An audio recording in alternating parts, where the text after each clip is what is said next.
D'accord, je le sais. Il y a sûrement quelqu'un ici. Je ne sais pas qui vous êtes, ni où vous pouvez vous cacher, mais je parie qu'il y a quelqu'un ici. C'est pas la peine de vous planquer. On pourrait parler.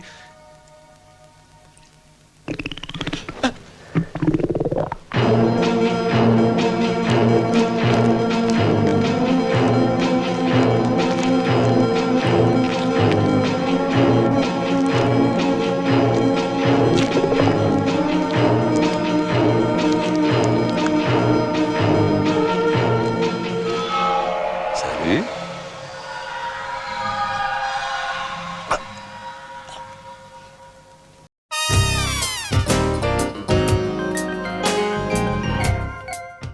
Frankenenlotter naît en 1950 et se nourrit dès son plus jeune âge de tout ce que la télévision américaine peut proposer en termes de films, que ce soit des westerns, des polars ou bien sûr des films d'horreur. Passant son enfance à Long Island, il se rend par la suite régulièrement dans un immense cinéma où il lui était possible d'aller seul le week-end le temps de séances spéciales. D'après ses souvenirs, le cinéma apportait un intense contraste avec le fait de grandir à Long Island, un endroit plutôt tranquille. Par la suite, il va connaître l'époque des drive-in qu'il va énormément fréquenter jusqu'à leur disparition. Jeune adulte, il va arpenter les cinémas de la fameuse 42e rue, un endroit merveilleux pour Frank, enfin en capacité d'étancher sa soif de cinéphile. Et c'est dans ces cinémas et ces rues qu'il connaît désormais par cœur que l'idée va germer, l'idée qu'il peut lui aussi être un réalisateur.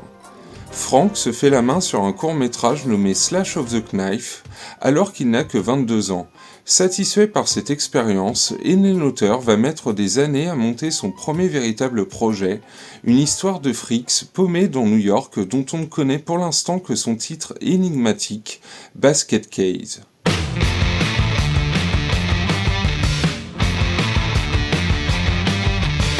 Le tournage de Basket Case est déjà un sacré challenge en soi.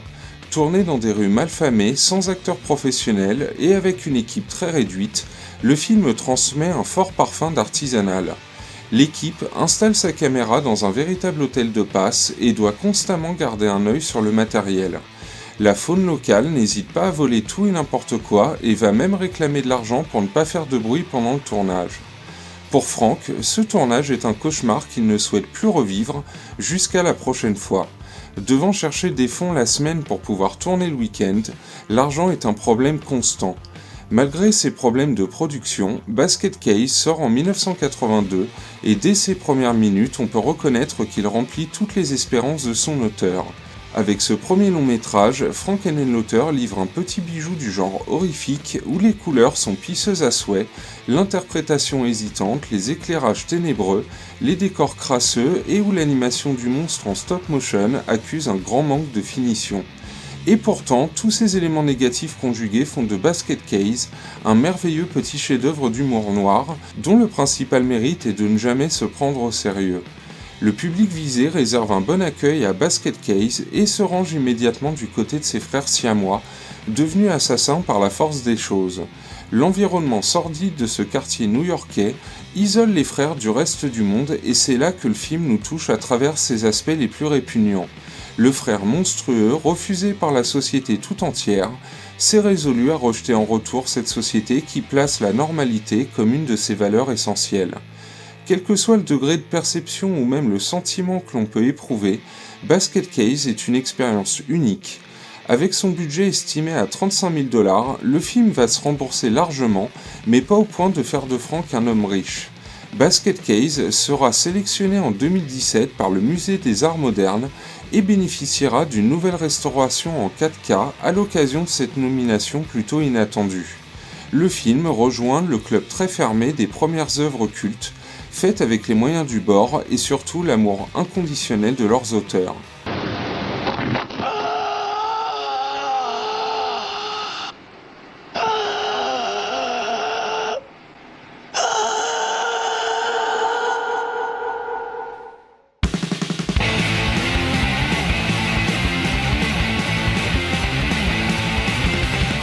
Lessivé par l'expérience Basket Case, Frankenenlotter ne veut plus réaliser de film avec 3 bouts de ficelle.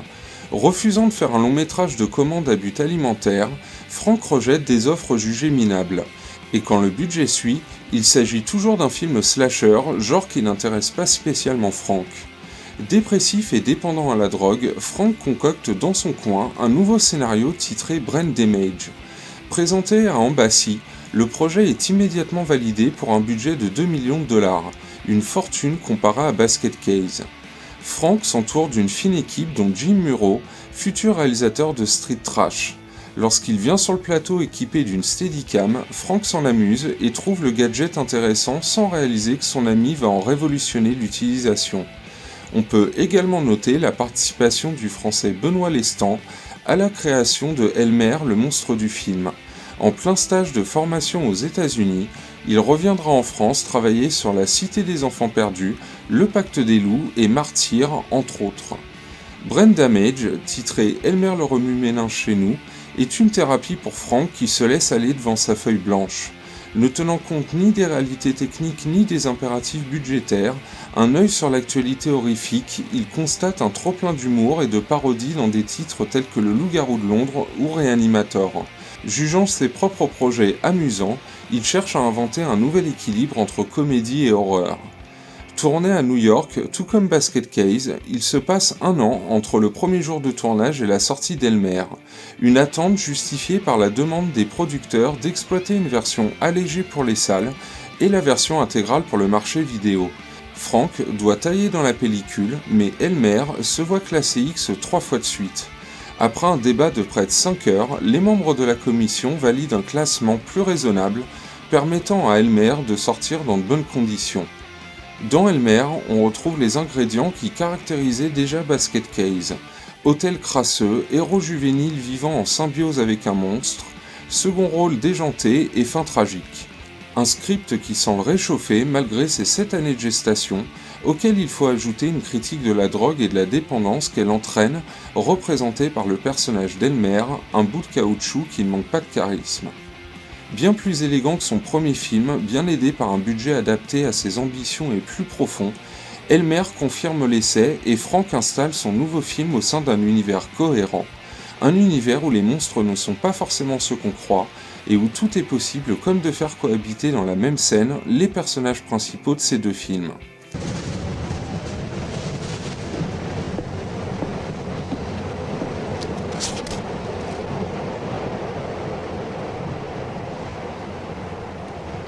Je n'arrive pas encore bien à comprendre ce qui s'est passé entre nous deux pour qu'on en arrive maintenant à ce point. Je sais bien ce qu'il te faut, Brian, de la force et de l'amour.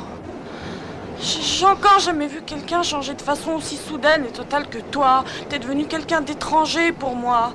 Je peux cependant pas te laisser tomber, ce serait au-dessus de mes forces. Je suis pas insensible à ce qui t'arrive et je veux t'aider à t'en sortir. Écoute, Brian, tu me dis que tu vas tuer quelqu'un, mais moi je te dis que c'est toi que tu es en train de tuer. Revigoré par l'expérience heureuse d'Elmer le remue-ménage, Frank souhaite continuer dans un registre de comédie. Une comédie qui serait si décadente et sale qu'on ne la distinguerait pas de ses films d'horreur, rêvant même d'une comédie musicale déjà prête dans sa tête, mais tellement tordue qu'elle serait inévitablement un fiasco financier. En pleine promo pour le film, Frank annonce à un journaliste « Le grand avantage des films d'horreur, c'est qu'avec leur budget minuscule, ils vous permettent d'aller aussi loin que vous voulez dans le mauvais goût sans avoir de compte à rendre à personne. Si Elmer avait coûté 15 millions de dollars, il aurait fallu en faire quelque chose de plus propre, de plus harmonieux. Tel qu'il est, il me laisse libre de mes folies, ce qui me permet par la même occasion de satisfaire pleinement mon public.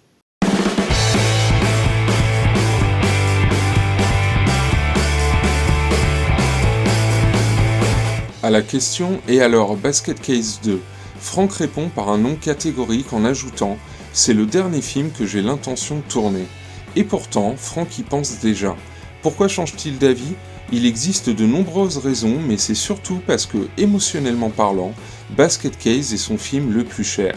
Lorsqu'il démarche la société de production SGE, Frank espère obtenir le financement pour un nouveau projet inspiré de Frankenstein. On lui offre un contrôle total et un budget conséquent, un cadeau bien au-delà de ses espérances, mais à la condition qu'il rédige le synopsis d'un Basket Case 2 et qu'il le mette en scène. 5 millions de dollars. Voilà le budget alloué à Basket Case 2 et Frankenhooker, mirifique en comparaison des 35 000 dollars du premier film. Le confort relatif de la production de Basket Case 2 n'implique pourtant pas un remake professionnellement plus propre du premier, soit le même film avec un scénario similaire et plus de fric à l'écran. Parce que les temps ont changé, Basket Case 2 ne sera pas aussi gore que le précédent. Pour les producteurs, l'énergie de Frank, sa vision de cinéaste et un budget plus confortable permettent à cette suite de dépasser le premier de la tête et des épaules. L'effet de surprise étant désamorcé par le fait que les spectateurs savent ce que contient le panier de Dwayne, la production choisit d'orienter le film dans une nouvelle voie. Le traitement est toujours impitoyable et dérangeant, mais l'histoire prend toujours une direction contraire à celle attendue. Suite à la chute dans le vide qui boucle le premier Basket Case, les frangins se retrouvent dans un hôpital d'où ils s'évadent. Recueillis par Tante Rouf, ils coulent des jours heureux dans une paisible résidence peuplée d'une colonie de frics. Tandis que Dwayne flirte avec Suzanne, la nièce de Tante Rouf, et que Belial trouve une compagne à sa pointure, une journaliste à scandale perturbe la vie tranquille de la pension. Techniquement plus propre que l'original, Basket Case 2 ne déshonore pas la réputation de son auteur, lequel revendique mauvais goût et franche amoralité, excès et humour scabreux, monstre à l'appel et crétinisme aigu chez les simples mortels. De quoi aborder sereinement la production de son Frankenhooker avec le même budget et la même équipe. On a bien essayé de le faire sortir, mais il ne veut rien entendre. Alors, jusqu'à sa naissance, grand-mère Ruth a décidé de s'occuper de moi. Quoi?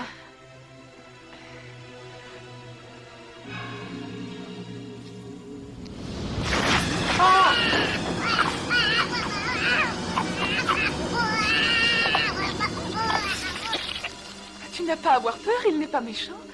Petit.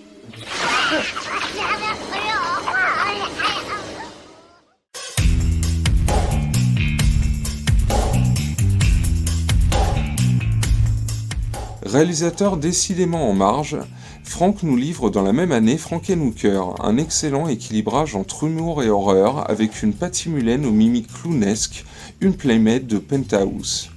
Hennen l'auteur retrouve ici le ton particulier des Basket Case et d'Elmer.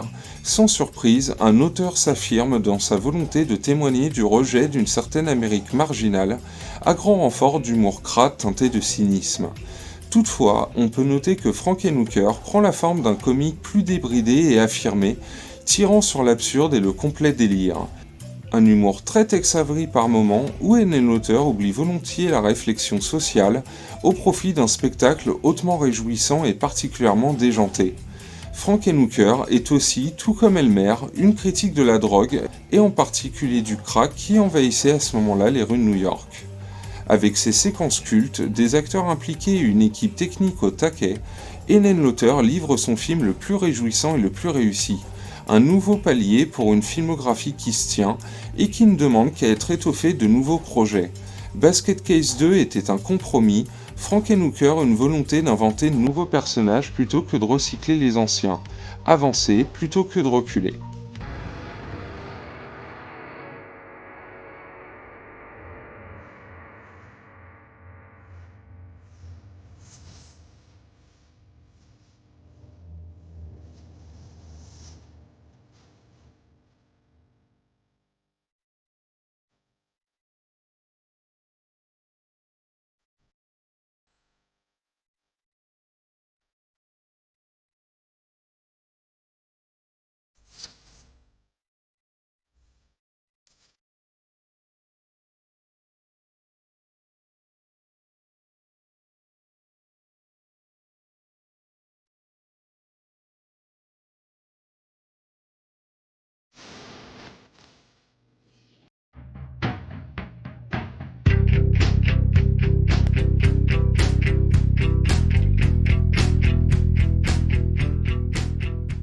Les recettes de Frankenhooker étant moins importantes que prévu, Frank ne parvient pas à vendre d'idées originales au studio, et ce malgré l'emploi d'un agent.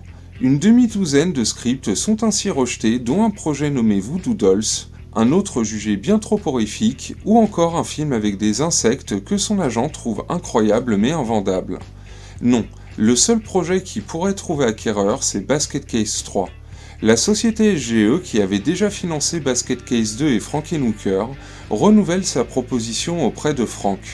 Ce dernier tente alors un doublé avec un Basket Case 3 suivi d'un Voodoo Dolls. SGE ne valide cette fois que Basket Case qui devra être rentable pour assurer le financement de Voodoo Dolls.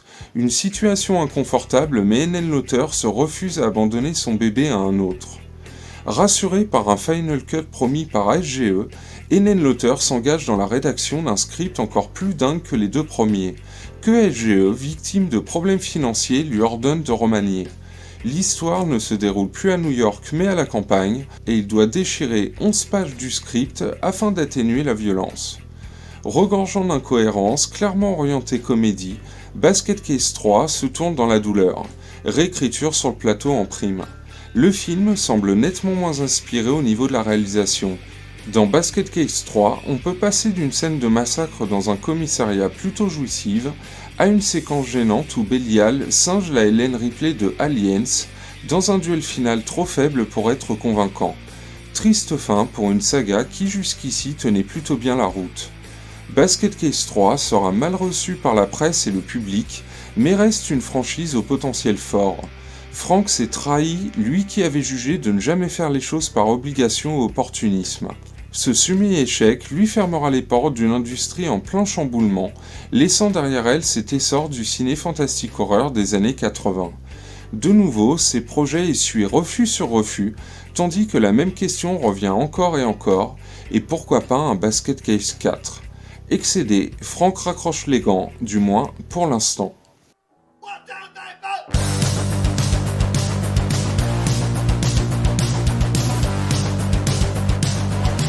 Les années suivantes, Frank les consacre à travailler pour le label DVD Something Weird, spécialisé dans la recherche et la restauration des films d'exploitation quasiment introuvables. C'est pendant cette période que le rappeur R.A. Thorburn, fan de Basket Case et Elmer, le contacte pour qu'il réalise l'un de ses clips.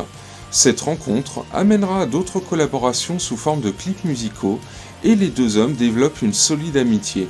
C'est alors que Frank propose l'idée de Bad Biology à Thorburn, ce dernier est emballé et propose de produire la chose. Comme l'annonce Henenlotter, le budget de Sex Addict, nouveau titre du projet, comprend un petit stock de pellicules 35 mm et rien d'autre. Sinon beaucoup de volonté, des copains dévoués et beaucoup de débrouille pour une équipe qui se limitait souvent à 5 personnes. Une situation qui ne l'inquiète pas, mais au contraire le rend très heureux. Le paradoxe veut qu'en tournant un petit budget avec une poignée de potes, Frank touche du doigt des tendances profondes de la société américaine contemporaine aux années 2000.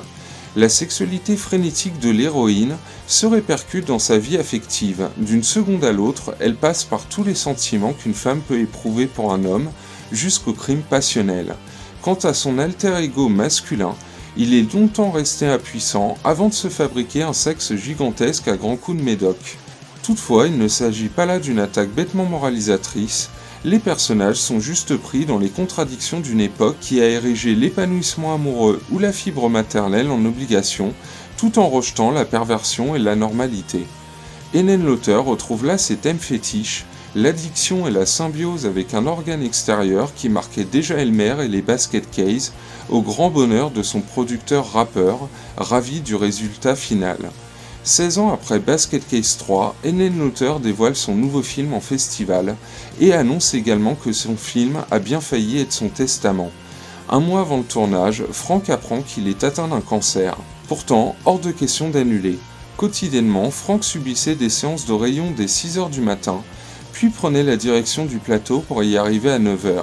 Frank confie qu'une fois le film achevé, les tumeurs avaient disparu tellement il s'était concentré sur autre chose avec un plaisir incroyable.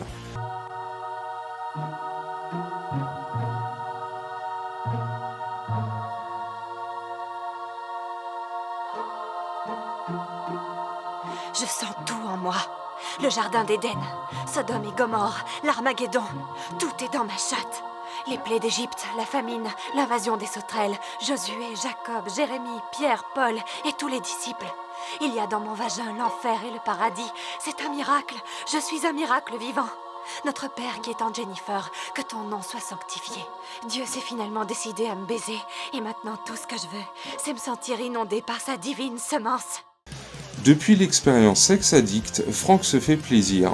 En 2010, il livre le documentaire Herschel Gordon Lewis The Godfather of Gore, consacré au pionnier du cinéma gore qui nous a offert le classique 2000 Maniacs. Un beau renvoi d'ascenseur qui engage Frank à poursuivre dans la voie du documentaire avec That's Exploitation en 2013. Petit retour par la case cinéma avec Chasing Banksy en 2015. Trois amis profitent du chaos laissé par l'ouragan Katrina à la Nouvelle-Orléans pour voler une peinture d'une valeur d'1 million de dollars. Frank réengage son acteur de Sex Addict mais délaisse totalement le film de genre pour une histoire inspirée d'un fait réel, explorant le milieu cynique et cupide de l'art contemporain. Le film passera totalement inaperçu. En 2018, Bold Angels se concentre en mode documentaire engagé sur les accusations d'attentat aux bonnes mœurs à l'encontre du dessinateur Mac Diana. Un documentaire passionnant qui se pose en véritable reflet critique de l'industrie de la bande dessinée et de la société dite bien pensante.